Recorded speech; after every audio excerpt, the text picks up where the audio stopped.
first question that we'd like to pose to the panelists today is, how do you define diaspora? And how is diaspora performed within your field, whether it's your field of research or your field of artistic practice? And the first person who's going to speak to that question is Professor Bebe Clark. I know that what we're doing here is for a broader audience.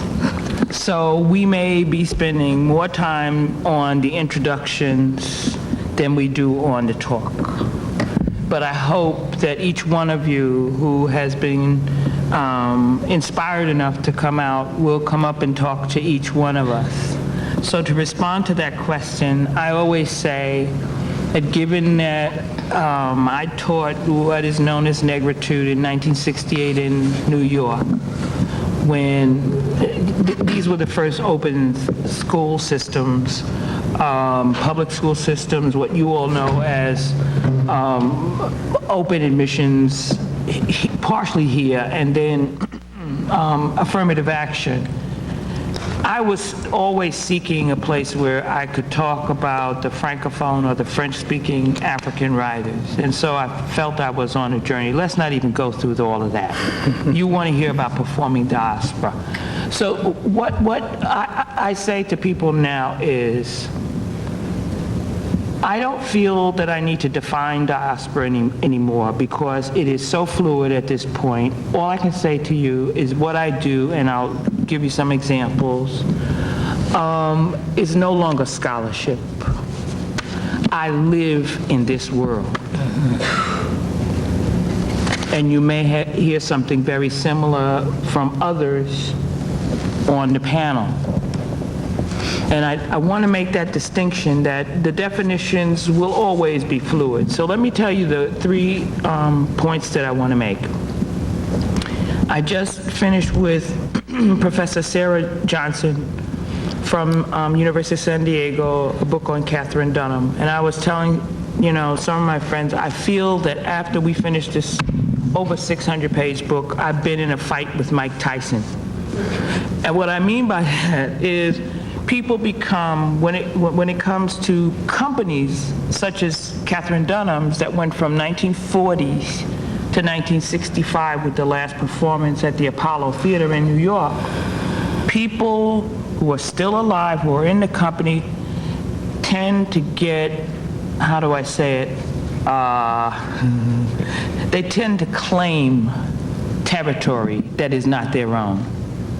So I want to say something that opens our understandings of diaspora, and then I'll get back to Dunham, because we're going to look at the connections with a section from Stormy Weather. Is that something that you all have seen? Let me see the hands. Yeah, that's what I thought. Most of you haven't seen it, and then I'll tell you one of the ways that we can talk about performing diaspora. First of all, when you have someone like Ms. Dunham who is involved as a dancer, a trained dancer, who did so many different genres, and we can deal with that later, and who is also trained as an anthropologist, something she inherited from the Russian diaspora is really important for you all to know. Okay, if you can hang with me with the dates, then we can go on a journey that's very important. There was a point at which Russian music of the 1850s had been taken over by the French. And if you know anything about Liszt and the rest, they called themselves in Russia the Mighty Handful. And they decided to use Russian folk music as a way to get closer to the subject of their performance. One of the persons who was part of the Mighty Handful was Mussorgsky. If you know any music, you know where I'm going with this. And he became the teacher of the person whose name you would know, and I'm gonna see if somebody can shout it out, who was responsible for the Rite of Spring, or, huh? See, I know somebody would know it. Igor.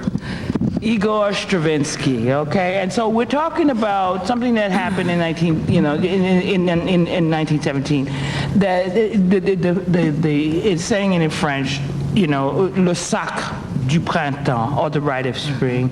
There is a direct link, but these are diasporas. All right? So we could just stop here and shut up.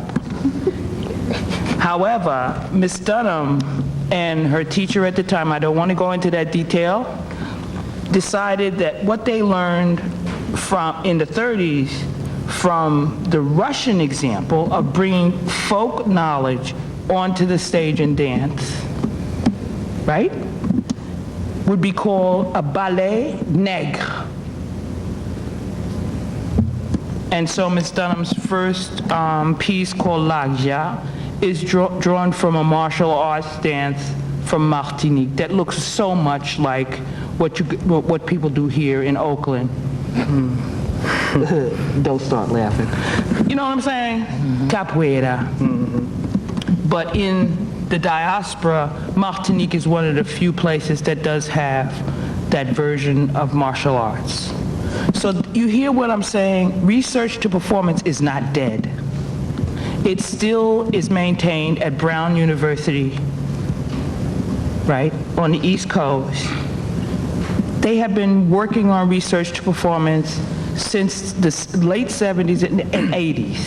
And so they will invite scholars to take their research and take it out into the community, and the community becomes a part of moving that research onto the stage.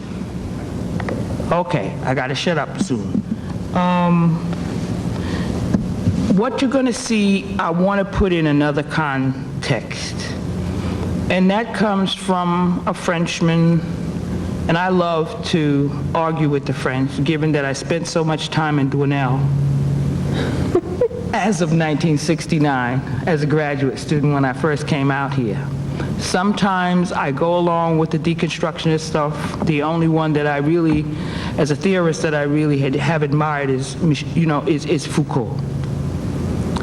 However, Pierre Nora did something that I had to question. So when we look at these two sections from Stormy Weather, I want to introduce something for you to be looking for involving performing diaspora as far as Dunham is concerned, because she didn't just do the Caribbean, bringing it from the Caribbean to the United States. She was involved also in, how do I say it, as an archivist herself, resurrecting African American dances. So I'll start with the French. Pierre Nora was talking about what the French Revolution meant in its bicentenary. And you can only understand if you understand the French. So he came up with this term, and the book is called Lieux de Mémoire, and it means sites of memory. And it was a way to distance oneself from the fact that 200 years later, you can't possibly remember what happened during the French Revolution. But there was one line in there that I thought I needed to deal with. And he said, the reason I'm calling what I'm doing lieu, as a historian, lieu de mémoire, is that there are no longer any milieu de mémoire. Now the French can play on those words. So he's talking about sites of memory and environments of memory. If you know anything in the diaspora about the ways in which, and I'm sure everybody else up in here is going to talk about this, in which performance is passed on by memory, then you know he was talking smack. Okay? There are sites of memory, and so what we're going to see here, and I have to do this quickly because others have to speak, is that in this short piece with Lena Horne singing Don't Know Why, you should be able to finish that. There's no sun up in the sky. There you go. The first one is a milieu de mémoire. And what you have to understand is that a lot of the choreography that Ms. Dunham researched was right there in the clubs, the ballrooms, et cetera, where Bloods hung out. So the first one is a milieu de mémoire. The second one is very different. And it's any of you who are in, in modern dance here, it's clearly modern dance, and when you know it's modern dance, it's people falling on the floor. I'm joking, but you know what I'm saying here. So if we could roll those two, then, we could talk afterward, and I invite you up here to look at my colleague Millicent Hodson's wonderful book on Nijinsky, and then you could just flip through Kaiso to know that we're trying to do our best in performing diaspora, and sometimes diaspora doesn't quite mean what you think it means as far as being confined to one nation state.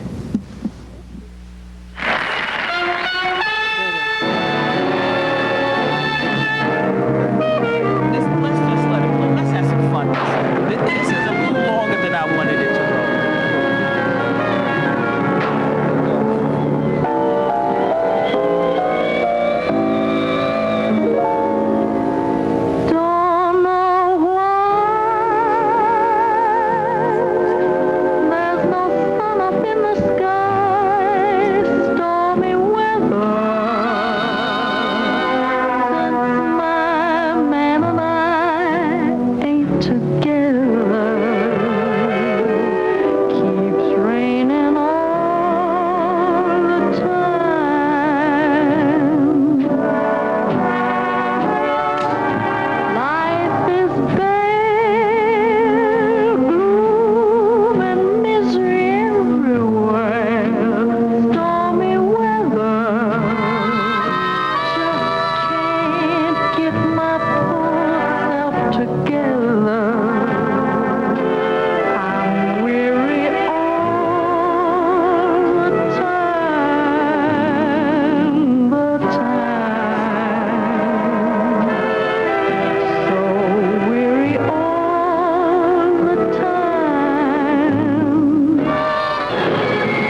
well, you know, that's what they were doing. Yeah. in 1943, and you know, I'm just, there you go. I mean, it's just, you know, thanks to the technology, we can see these on DVD, and I know most of us are not accustomed to seeing anything in black and white, but I think you saw the difference between something that comes out of an environment of memory and a site of memory, and obviously Dunham, as she did, is, you know, this is the cover that we used was that she was always talking back to those in modern dance who were making it clear that black people could not be involved in modern dance or perform modern dance because their butts were too big. I just said that to make you wake up, but that's the truth. All right, so I really thank you for inviting me, both of you, for inviting me to talk about Miss Dunham. It's a pleasure. Thank you. Pleasure to have you. My thought was that we could have a counter with Ms. Tillery talking about some of her work from the field of music. Well, I was watching that film, and this is what struck me. Somewhere back in the early 90s, I had what I call an epiphany, which is that after several years of having sung in a rock and roll band and doing R&B and pop music, I saw a program of spirituals on television, and it made me both extremely happy and extremely angry. And the happiness part came in that I had what I call a spiritual awakening, which is that I recognized that the music I was listening to in this program was something that was deeply embedded in my conscious and subconscious. It was music that I had heard as a child, and it was also music that woke me up, so to speak. It awoke my spirit, it awoke my mind, and I thought, gee, this is pretty powerful stuff. Maybe I ought to look into this. I did that. I decided that I was going to do a thorough investigation of the African American spiritual and any kind of music sung by black people that came out of the antebellum South. What's interesting about African American music, and by music I mean the expression and creation of, is that it's probably some of the most compelling music on the planet. Everybody wants to own it. And most people have no idea where it comes from. So my mission is to help gain recognition and respect for the untempered and unfettered expression of negritude through music. It's kind of hard to do, being that I was born after World War II, so my influences are different than those of someone who was born, say, in 1898 or 1900, before recorded music. But if you listen, take the time to listen to voices that come from the early 20th century, you will hear a different kind of tonal quality and different way of expressing notes than you would hear today. Also, with the spiritual is, these are folk songs. They are songs that were born out of experiences that people were actually going through on a daily basis, so they reacted to these experiences vocally and verbally. Sometimes I feel like A Motherless Child is not just a pretty title, you know. Sometimes I really do feel like a motherless child. I've lost my mother. Africa, I can't find my way back there. Nobody knows the trouble I see. Over my head, I hear trouble in the air, or I hear music in the air. Lord, how come me here? These are all songs that were born out of people's experiences.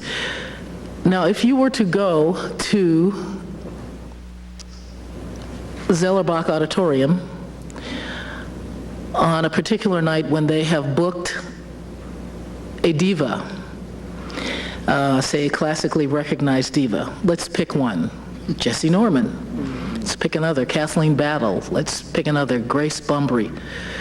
We know who these women are, and we know that they have spent long hours training their voices. So we put them in a venue like Zellerbach. They present a portion of their show, which are spirituals. But now they have changed these songs to comply with the rules and regulations of crossover and reaching a broad audience, so that by the time the spiritual gets to the concert stage, it's no longer recognizable as the song that it started out to be, which was a song that was born in the field. This is slave music. So these slaves had no formal musical education when these songs were composed. Nobody even knows who these people are. They could barely speak English, and they certainly could not read or write. So they would not have sung these songs as this. Here's a typical example. Oh, what a beautiful city. Oh, what a beautiful city. Oh, what a beautiful city. 12 gates to the city. Hallelujah. Now, for me, where I come from, I want to break the TV when I hear that. And it's not, and this is a personal, this is a personal judgment, so bear in mind that everybody doesn't feel this way. What that song really is, oh, what a beautiful city. Oh, Lord, what a beautiful city. The Lord, what a beautiful city. 12 gates to the city. Hallelujah. And that's even too modern, but that's as far in the bush as I can get. So here we have, in terms of the diaspora, which to me means disbursement, ways in which music has been affected, not necessarily by choice and not under natural circumstances. So what my work is about, again, is to gain respect for the unfettered, untempered expression of black music and black vocalization, you know, as close to what it was, you know, circa the 1860s, 1870s. And there are examples of people who still were able to recall, you know, how this sounded. I mean, we can listen to contemporary black pop artists, and really there's not a whole lot of difference between one and another. Everybody really sounds the same, but everybody wants to sound like a black singer. Now, what I brought with me today, and I'll get there quickly because we don't have a whole lot of time. I have been deeply affected by a culture that is dying out and desperately needs to be maintained, and that is the culture of the Gullah people who inhabited the Sea Islands off the coast of Georgia and South Carolina. And these are people who were brought to these islands to work, indigo farms, rice cultivation, you know, planters, and also carpenters. They would send the men to Europe to learn the art of fine carpentry, and they'd bring them back, and they would make things for the white inhabitants of the region. Now, because these people lived on islands that were separated from the mainland, they often outnumbered the overseers. Now, I'm assuming that all of you know what overseers were. They were people who, in case you don't know, were put in charge of the slave population to keep them in check. So in some cases on these islands, you would have a plantation with several hundred slaves and a couple of overseers.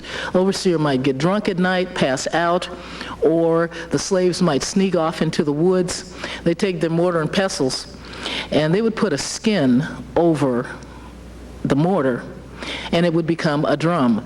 Now, bear in mind, drums, after a certain point in history, were outlawed outlawed. And so you could suffer very serious consequences if you were caught playing a drum. So out of necessity, one of the reasons why black music and singing and hand clapping is so rhythmic is because they had to transfer a lot of these drum rhythms to their hands and their feet. So I brought a tape of a group who were called the Georgia Sea Island Singers, and these are the original Georgia Sea Island Singers, led by a woman whose name was Bessie Jones, the great Bessie Jones. And they're going to perform a piece that's called the Buzzard Lope Dance. And this is a dance that was brought over to America during the West African slave trade.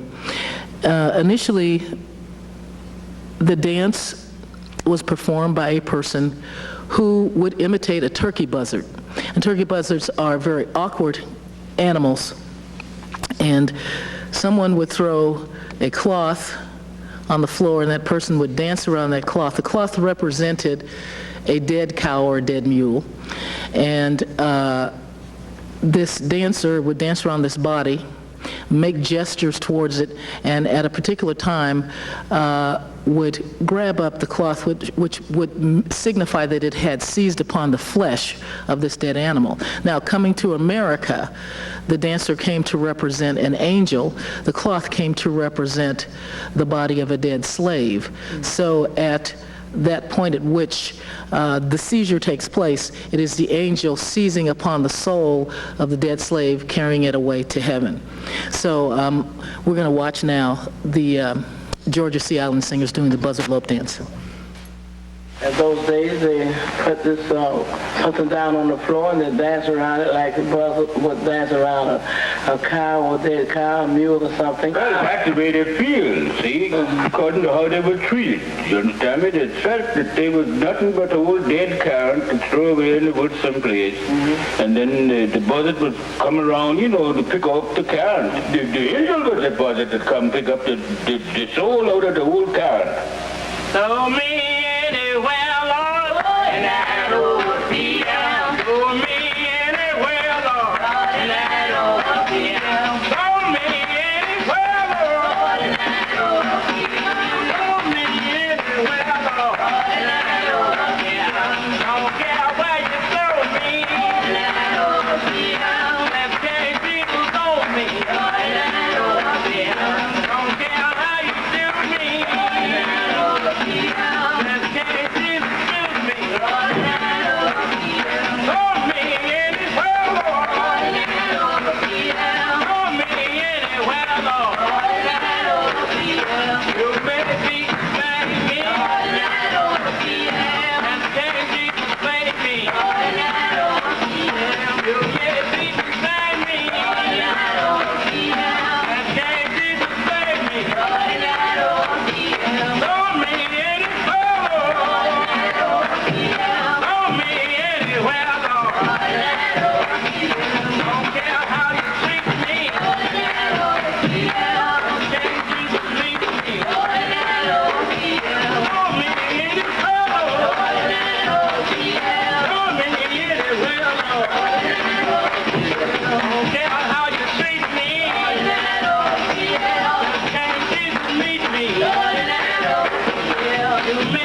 Okay, so that was John Davis dancing the Buzzard Lope Dance, and I think you could probably see that even then, some of the steps that he was doing are movements that you would probably see today in some contemporary dance.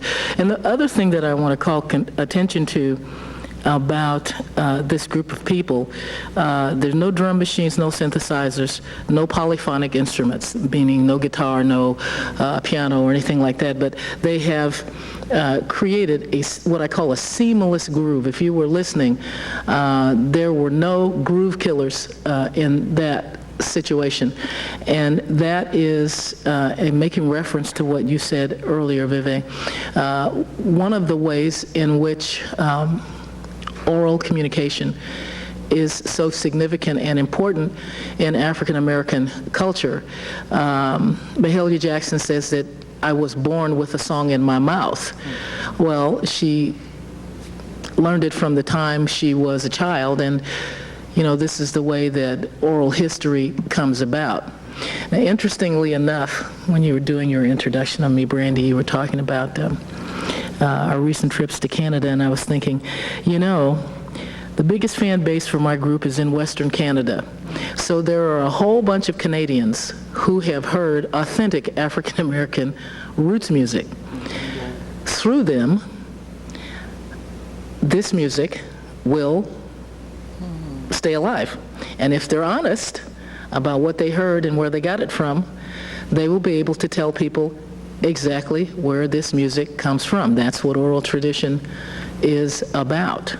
There are also children in schools around here in Berkeley, thanks to UC Berkeley and Zellerbach, who have heard this music and have asked questions, and the questions have been answered. And they, in turn, because they are so young, will carry this music forth into the end of the 21st century and then into the 22nd, and that is, the goal. So that will be my piece. I'm going to turn it over to Marlon. Thank you. Thank you for coming. I feel so honored to be part of such an esteemed panel. And so just briefly, I'd like to talk about what I can offer to this discussion in terms of the research work that I do in performance and culture. I think of diaspora and the way in which I use it to discuss ballroom culture is similar to what has previously been said, and it's really interesting the way these talks are connecting, and it's very diasporic the way it's sort of coming together. I think of dispersal and dispersal of bodies and forms and also memory in some ways, but not just dispersal of bodies from a distant cultural homeland, although for many people in terms of their memory and the way in which they see themselves, that is the case, but also dispersals from institutions of belonging, of cultural belonging, of social belonging. And I am interested in terms of the ways in which performance is used by these bodies and performance forms are used by these bodies and people to create alternative worlds, what performance theorist Jose Munoz calls alternative worlds, or world making. And the way in which I look at ballroom culture is I look at it in terms of the intersections between theatrical performance or modes of performance such as dance, music, visual art, and theater, and performance of everyday life. For the culture with which I work, these things converge and create the alternative world in which they create. I don't know how many of you have heard of the film called Paris is Burning, but usually when I tell people I do research on ballroom culture, they say, oh, ballroom dancing. And it's not really that. Dance is very important to the culture, and I'm going to show you a piece of dance, of Vogue dancing, Vogue performance, which is an amalgamation of African diasporic dance forms, but it is a ballroom creation. It's a ballroom cultural creation. And you've seen some of it when it was sort of appropriated by Madonna in her videos, Vogue, the song Vogue and the video Vogue. And you saw ballroom members actually performing Vogue. So this culture is a black, queer, and in some places Latino, Latina queer culture, in terms of places where black people and Latinos live in similarly situated conditions, both in geography and in socioeconomically. And what brings them together is that they are queer, and many of them have been in some part or some way ostracized from their institutions of belonging, such as family, home, and community. They draw upon, and I was fascinated by this when the first time that I actually attended a ball and participated in a ball. I was fascinated by the resemblance of the performance forms. Before I even knew anything about ballroom culture, I had conducted extensive research on performance in West Africa, in Togo, in Benin, and Ghana primarily, observing voodoo rituals and participating in theatrical performance and so on and so forth. And I was amazed that when I saw ballroom, how similar it looked. Now, members of the ballroom community are deeply embedded in black communities in the U.S., which is a part of the African diaspora. So it's no surprise that some of the elements of ritual performance or performance rituals of the African diaspora appear in these cultural practices. And some of the things that I was just reflecting on Linda's video clip, and I saw the same sort of structures. I mean, there are some elements here that we can sort of talk about in terms of what we might call an African diasporic performance practice, if you will. There is usually an interlocutor, a person in the middle, someone that facilitates the different aspects of performance. And when you see the clip, you will see that the commentator in ballroom culture serves that role. And the commentator in ballroom culture has to be very skilled at chanting, at using his, and it's most of the time it's a male, and I'm very critical of that, but that's a whole nother discussion. But using his articulatory skills, chanting, and matching his voice with the beat.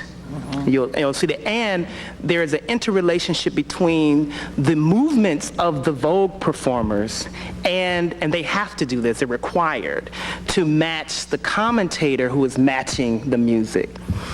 There is also, and this speaks to the call and response, but not only is a call and response happening between sounds, between certain articulations, vocal articulations, but it's also happening between the commentator making the sound and the call and response from the performers, their hand movements.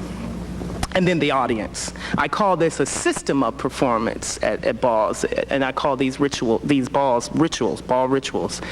And what happens is the system of performance is comprised of the commentator, who's the interlocutor, the audience, the spectators, who in an African diasporic sense, you're never just a spectator, the performers, and the music, the DJ. There's always, even though ballroom is not set up, when you have a ball, you have the spectators on one side of a runway, right? But it always ends up becoming a circle because the audience gets excited and they start moving their bodies to be in a closer proximity with the actual performers on the runway. So usually when the runway is on the same level as the rest of the room, there's a circle that emerges. And then there are a whole lot of other things, but there's also the prominence of rhythm. Rhythm is essential. And I noticed this, I've seen this to be the case in all of the African diaspora performance practices that I have observed. Before I show the clip, though, what is really special about this culture, and in terms of performance of everyday life, it speaks to the way in which its members rely upon the performance of the body to re-articulate and in some cases disarticulate from normative gender and sexual performances of every day in terms of masculinity, in terms of femininity, and create literally new ways of being in their gendered and sexualized bodies. Also, there is a kinship system that is inextricably linked to the actual balls. Houses put on balls. Houses are like families. They have a familial structure to them, in many cases to replace or serve as an alternative means of family and kinship from those institutions of family that they have been tossed out of in some cases, or their gender and sexuality is not accepted. These identities are not accepted by their biological families. So they have an elaborate kinship system, and each house sponsors a ball, and the houses compete against one another. So individual performers who represent the house like they're representing a family, they compete against other families. And they gain prominence and status, and it creates an entire very complicated and sophisticated world. Now, with the exception of Paris's Burning, there has been no comprehensive ethnography conducted on this culture, except for my dissertation that I just finished a few months ago. The approach that I decided to take on was a performative ethnography where I offer my own body. Remember, I said in African diasporic performances, you can never just be a spectator. So, as a Black queer person myself from a working class family, who's also a performer and interested in everyday performance, I am a member of a house and participate and compete along with the members of the ballroom community with which I study. Now, that has some advantages and it also has some disadvantages, and we can talk about that more extensively, but I am subjected to, because all performances are judged. They have a panel of judges, and you'll see that in the clip as well. All performances are judged, and you're judged by your peers, and many of them don't know that I'm, working on my PhD. My house knows, but, everybody else, I'm just another, Black queer person performing and trying to snatch a trophy, as we call it in ballroom, right? And so that means that I could get chopped, and chopped in ballroom means disqualification. It's very cruel. You feel like doo-doo. You feel really bad.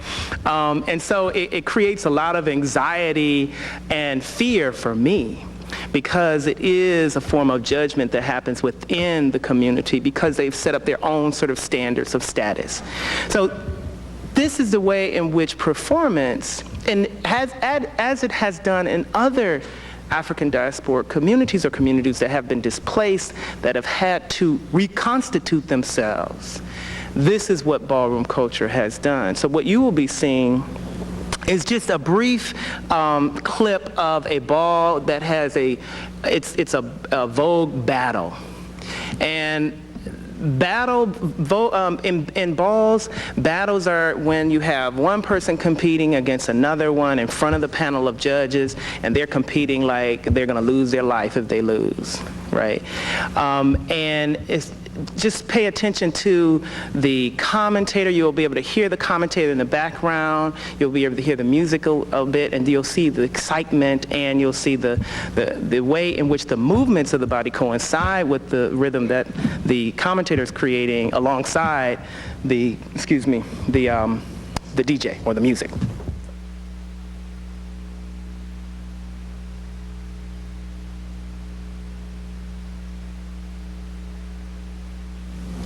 This is raw footage, by the way, so I want to see the second one. There we go. This is called New Wave Vogue.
Now, I'm sure that Professor Clark would find this very interesting as a dance scholar.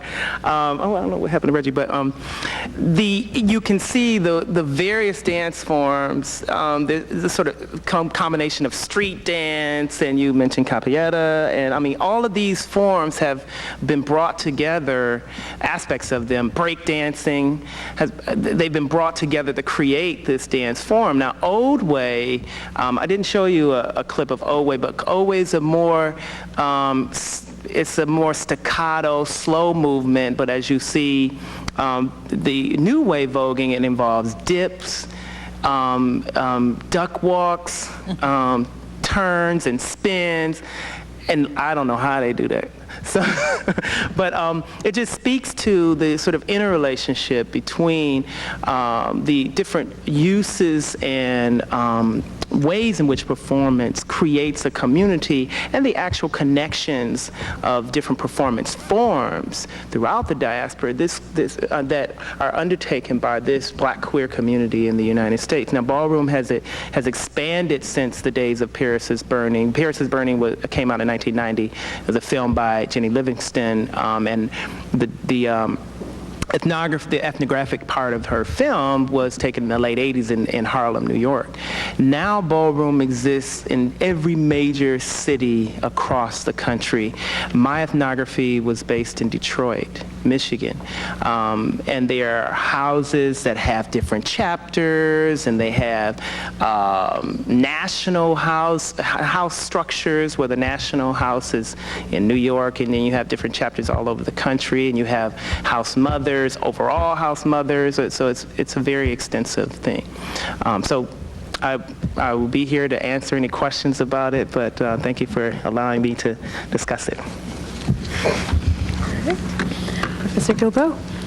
Okay, good afternoon, everyone. And I want to begin by thanking Professor Brandy Catanese and also Marlene Bailey for inviting us. I think it's a very special opportunity to share our thoughts on the different experiences of African diasporas in the plural, because so far we have heard about African American experiences through different times, and it has been extended through different spaces also, precisely because African American music has traveled a long way in many different parts of the world and have been, as Linda Tillery mentioned, has been claimed by many people. I want to actually take us to another time and space, and it is in the present historical moment, and the place and space is the Caribbean, where I've been working for the past more than 2 decades. I have been working for many, many years on the cultural politics of Afro-Caribbean diasporas. I have been interested in working on cultural politics as they are expressed through music. My belief is that music is never merely cultural. It's also socio-political. It's engaged in all sorts of tensions. I'm interested in the kind of cultural work that music does for Afro-Caribbean people. My examples today will focus particularly on Trinidad, where I've been working over the past many years. But it has, of course, a lot in common with the evocation of Martinique or Guadeloupe, and, of course, the other practices in African American practices. But to speak about the cultural work of music and musical practices by Afro-Trinidadians, I feel it is useful, it has been useful for me to think about diaspora in terms of positionality, in order to highlight and stress the tensions that always animate Afro-Caribbean practices. So one of the first things to think about diaspora is to say that home is never fixed. It's always relational.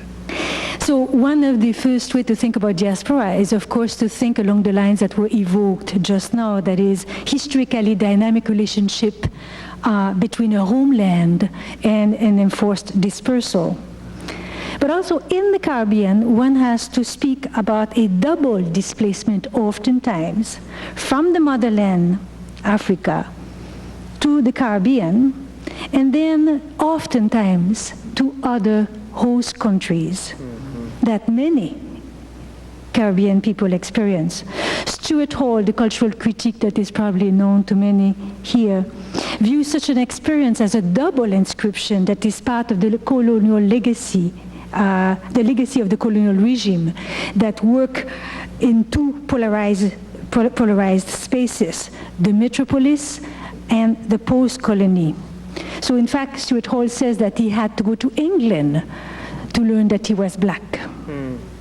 So I'm interested in speaking about this kind of positioning because they will inform how people, depending on the space and place they are, how they position themselves and how also they are positioned. Now, a third way to think, so there's Africa and then there's the Caribbean through slavery. There's actually then after that another diasporic location, let's say North America or England. But there's also a third one, a third positionality to think about diaspora that I think is important, is that home for many Caribbean people is right there in the islands. So therefore home becomes Trinidad. So for people living in North America or England, Trinidad is home. In the Nationalist Project, in the same vein, Calypso or Calypso became seen as the authentic practice of Trinidad and Tobago.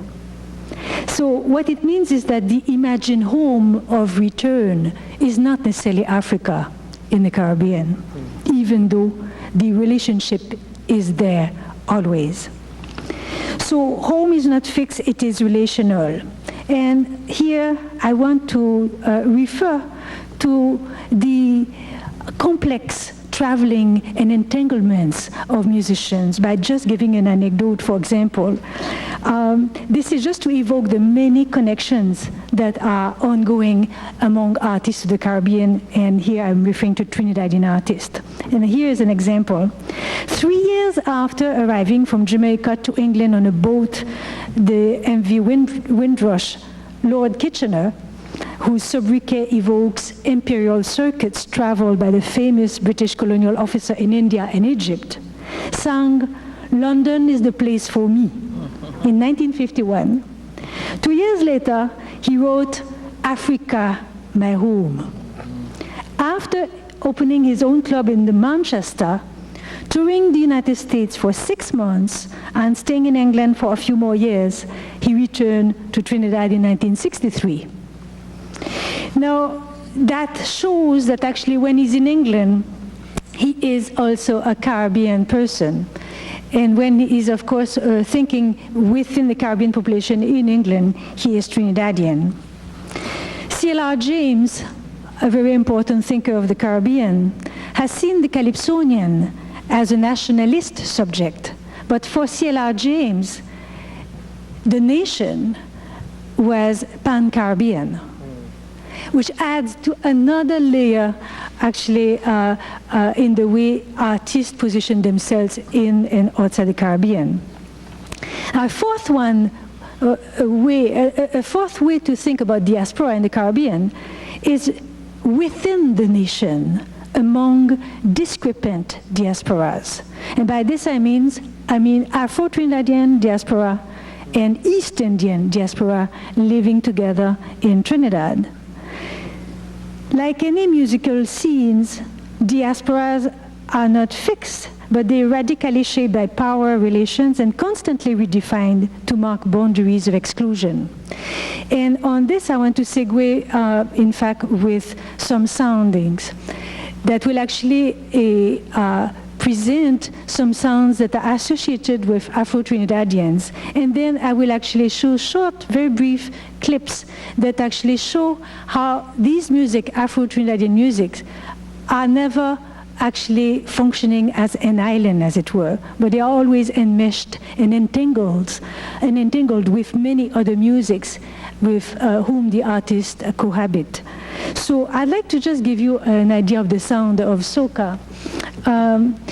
Soca is a musical offshoot of Calypso. Calypso is in practice, if not officially, the emblematic practice music of Trinidad and Tobago. Soca would be actually with synthesizers, drum machines and all. However, it has that rhythmic section that will relate to Calypso, but with a sensibility that will entangle many others of the Caribbean and elsewhere. So just to put some sounds, and after that we'll see the video. The first song is by Machel Montano and Ecstatic. This is a song that was actually performed in 2003. It's called On the Road. It's just like 30 seconds.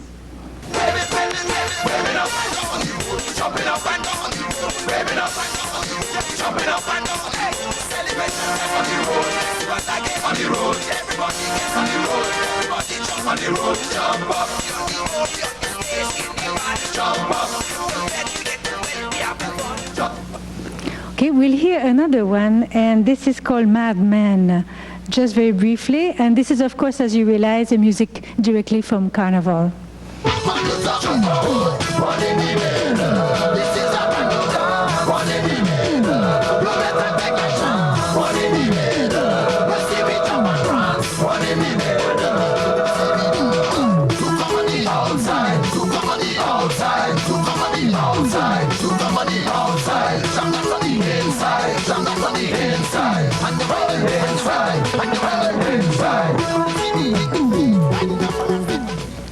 Okay. This is music linked to Carnival. This is music that basically are employing a lot of repetition, rhythm sections that truly matter at all times. And now we're going to see how these sounds become entangled with others. What I will play now is to illustrate the following. This is the same singer, Machel Montano, and his band called Ecstatic, that will be actually performing at a show in 2004. And the song is called Nowhere, with the same extremely energetic type of rhythm, but this time really focusing on a feeling on peace and questioning the reason for having any war. The reason I want to play it, it's here to show the tensions, but also the collaboration among discrepant diasporas. At the beginning, we will see Machel Montano performing in a typical style of soca, therefore jumping up, which is of course remindful of a lot of African movements that I'm sure Regis Wilson has observed in many parts of the Caribbean, but also in Africa, the jump up, up and down, and other movements. But then at some point he will actually turn and he will ask actually the people to give him what he called Dalai Lama soundings, meaning sounds that will evoke India or East Indian sounds. And on this, he will mix together actually a very well-known movement among the Afro-Caribbean dancers, which is called a juke, where you put your pelvis forward. He will match the sounding of East Indian type of sounding with this choreographic kind of movement, extremely common in African diaspora in the Caribbean. So we will just now see if that works.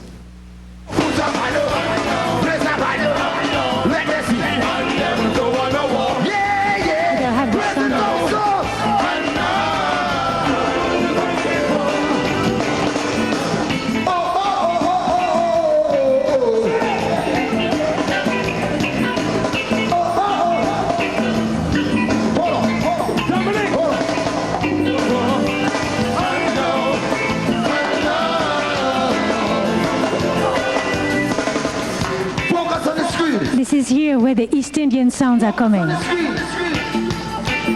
can't hear no delay, Lama. Come on. Give us some delay, Lama.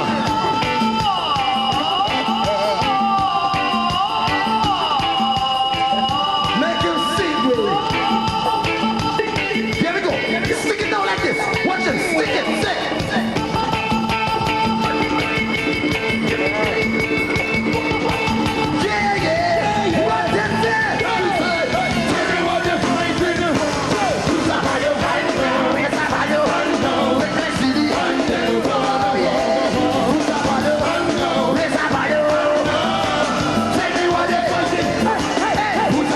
I will stop here to just segue quickly to the next one to show how these very sounds are entangled in another way with another artist. The next example is with an artist called Ricky Jai, who is East Indian from Trinidad. And he is going to perform in a soca monarch competition, therefore within the same style that we just heard performed by Marshall Montano. This time what is interesting for you to notice is that the dancers accompanying him will have actually outfit that very much look like an East Indian type of outfit that would be performed for another type of music associated with East Indians, yet they include also Afro-Trinidadians performing, but he will sing a soca, therefore Afro-Trinidadian style, and then he will have a section that is slower, that is actually echoing Jamaican dance hall. And after that we'll return to soca. And I'd like to just play that and I'll comment afterwards. He is in the dance hall section.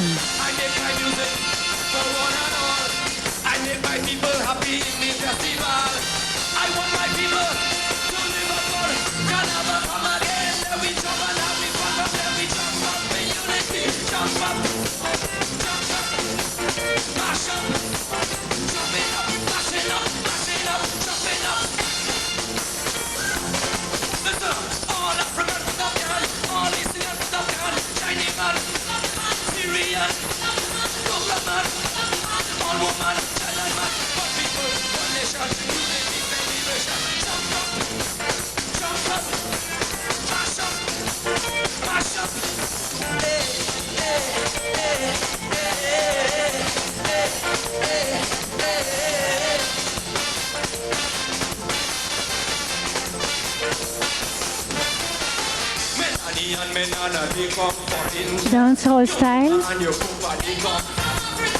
Indentured workers, as they was them, they fought for freedom for all of their children.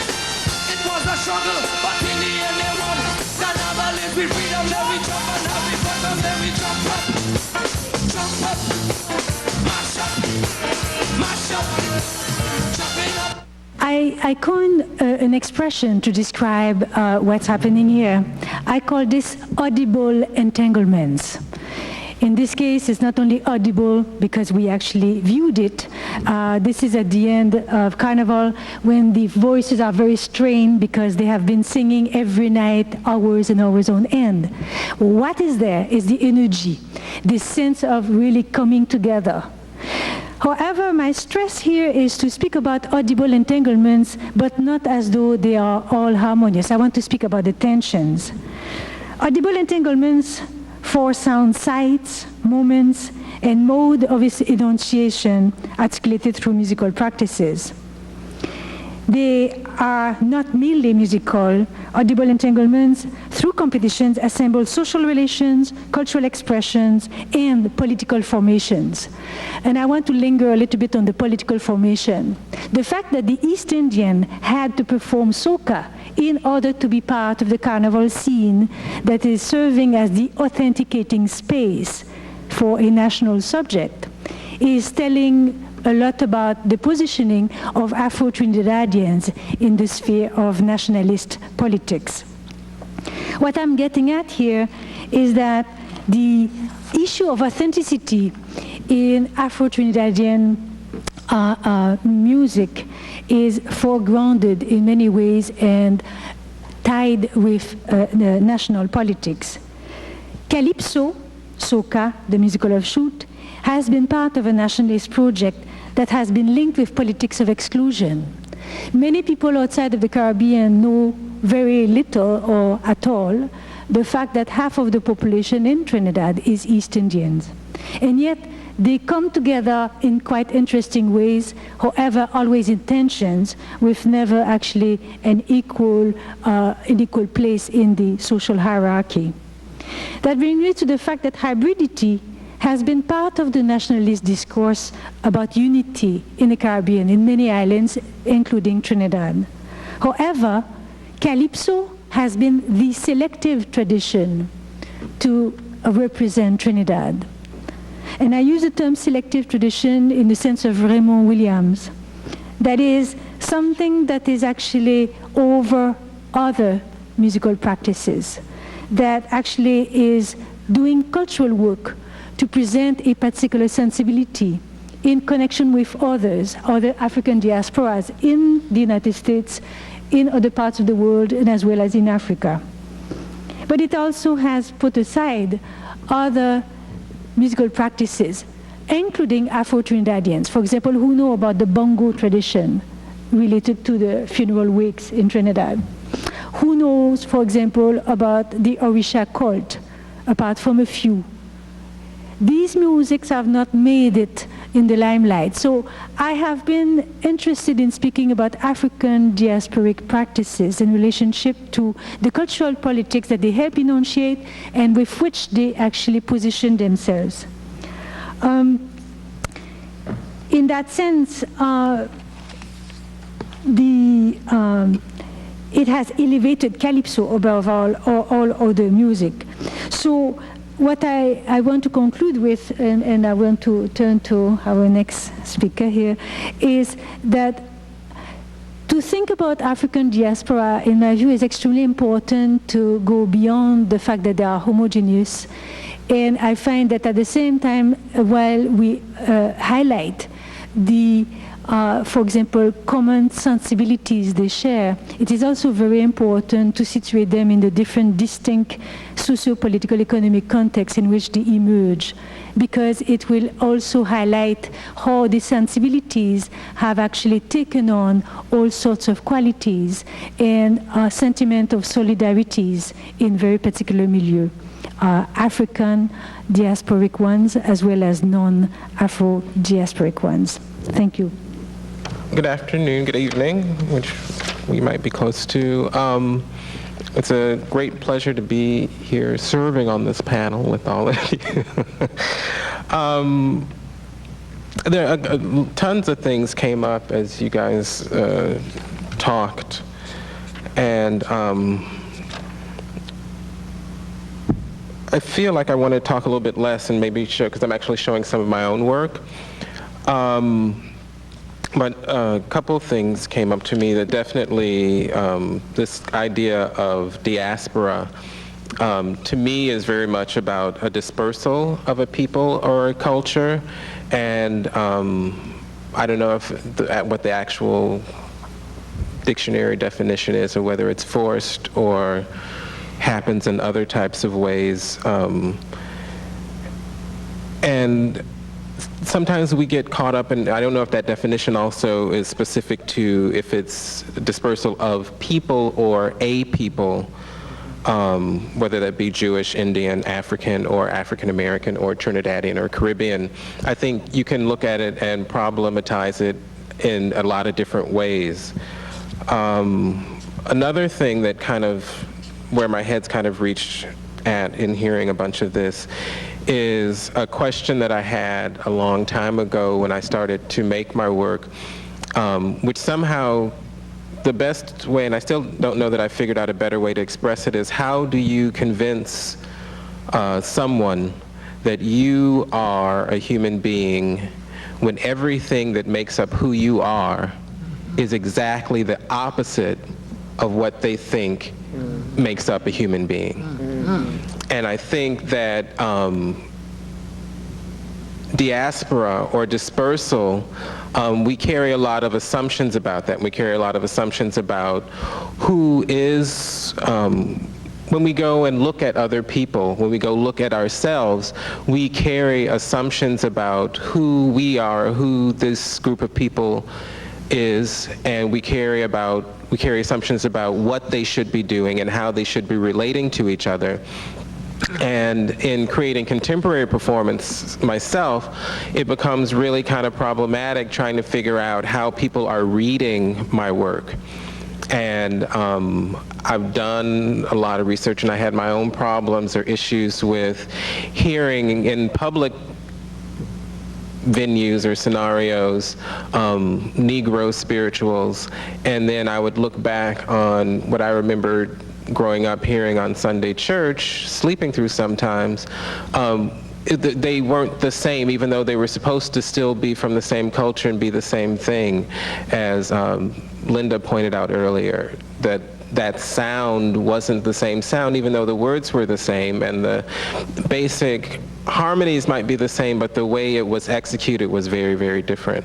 I'm going to show you some excerpts. I'm probably just going to, I think it may or may not be effective just to click through with this DVD technology, click through the beginning of a couple of chapters and let you see the sections of a work called Black Burlesque Revisited, which is a collaboration that I worked on for a long time with some members of my company, Fist and Hill Performance Group, which is an eclectic group of people doing kind of New York downtown postmodern work based in the African diaspora, with members from the United States, from the Caribbean, and from Africa, pretty much black folks, but from all different kinds of places, collaborating with a company from Trinidad and Tobago called Noble Douglas Dance Company, which is more of a modern dance company, a traditional modern kind of Graham, if you know anything about dance, Graham-influenced bass, and a traditional group from Zimbabwe called Black Mfolosi. And Black Mfolosi is predominantly a vocal group, and they sing Mbube music, which is like Ladysmith Black Mambazo, if you've ever heard of them, or the Graceland album with Paul Simon.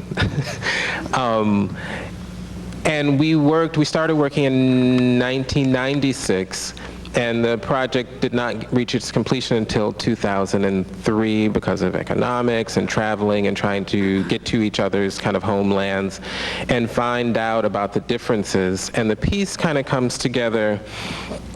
The key question to me was the assumptions people make about where a sound, where a dance, or where somebody looks like they're from. And I tried to play with their brains on that.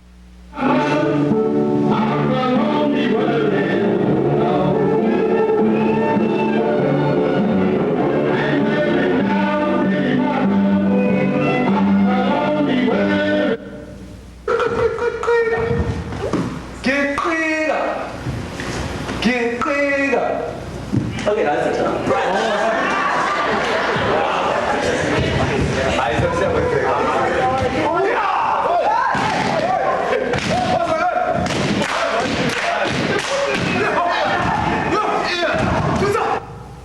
Adam, where art thou?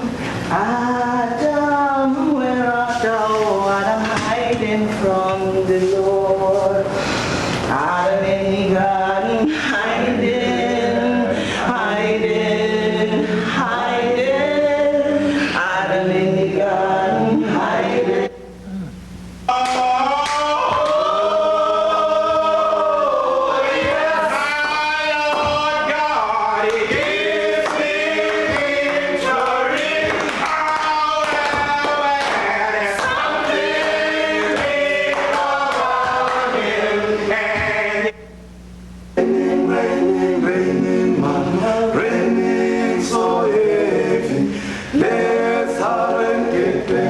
It's raining, raining. Liana Zuluma, Sadisene Zuluma, Liana Zulu, Wasi Kaya Izulu, Liana Zuluma, Liana Zuluma.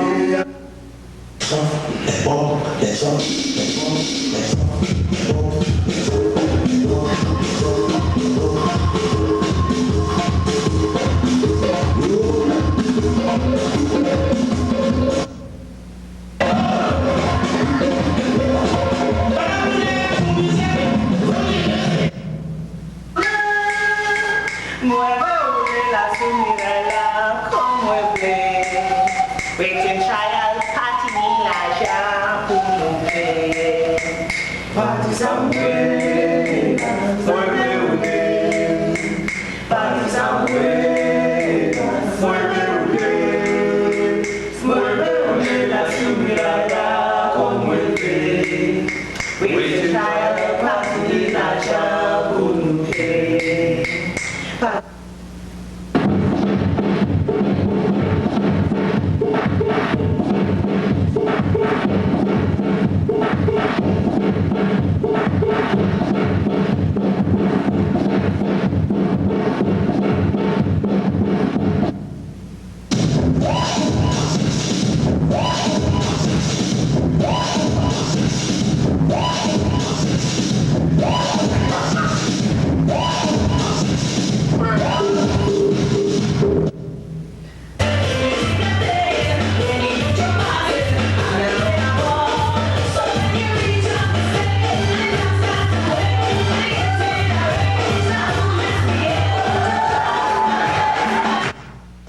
Hele Shababa, Hele Shababa, Sibamanda.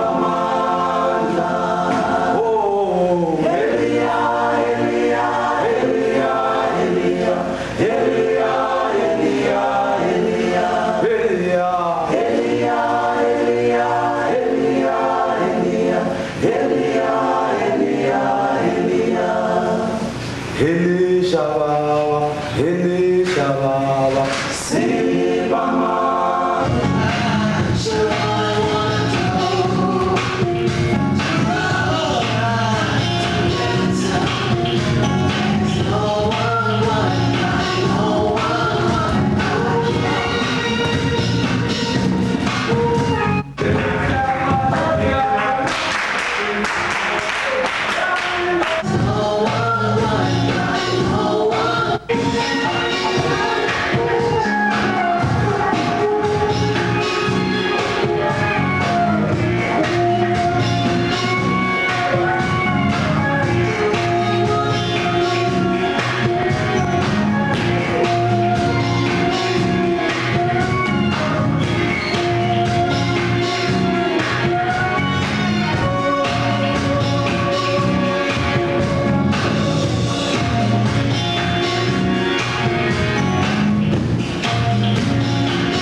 just to summarize or close that up with some words, is my theory for a while has been that I think and kind of strongly believe that individuals create culture. And I think a lot of times we like to think of it the other way around, that culture creates individuals. But in my work, I really try and find, and in the research that I've done, I usually end up finding that there's some individual that has found some way of creating innovation, and that innovation creates something new that along the line becomes the standard or what is the norm for that culture. So that's my premise about diaspora. Well, I want to thank everyone for being here. We are actually very close to the end of our appointed time together, so I just wanted to respond a little bit to some of the through lines that I saw across the presentations. One thing, just working backwards, is the formal continuities amongst the different examples that each of you brought to bear in terms of thinking about there being something that is recognizable as an aesthetic of the African diaspora, seeing similar movements, similar spatial relationships, similar performance energies happening in all of these different sites. And I really liked the comment that Jocelyn made about locating diaspora in a time and a place. And so when you see a movement in one place and one time, it registers one way, and it registers completely differently when you move it to another place and time. But being able to recognize that similarity is that way of seeing that individuals continue to create culture.